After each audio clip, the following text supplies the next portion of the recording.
అంటే ఏమనుకుంటావు నువ్వు ఏదో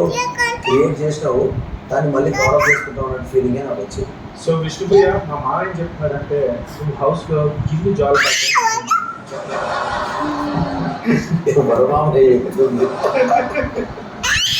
మూవింగ్ ఆన్ టు నీకెందుకురా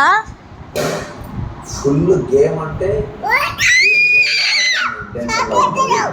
కానీ ఆమె ఎమోషన్ తనది నీకెందుకురా ఎవరు తిడతారు ఫీల్ అంటే తీసుకొని వస్తుంది ఎమోషన్ దాని స్టాండ్ తెలిసారు అందులో ఒక ఎమోషన్ యాంగిల్ ఉన్నది ఏనది కాదు సో ఆ బ్యాలెన్స్ ఇంబ్యాలెన్స్ ఉంటుంది అనిపిస్తుంది. బయట ఆల్రెడీ చంద్రముఖి అంటే రజనీకాంత్ గారు చెప్పారు చంద్రముఖిలో మార్కెట్ రష్మి గేమ్ అనగానే ఆపోజిట్ టీం మీద ఎలా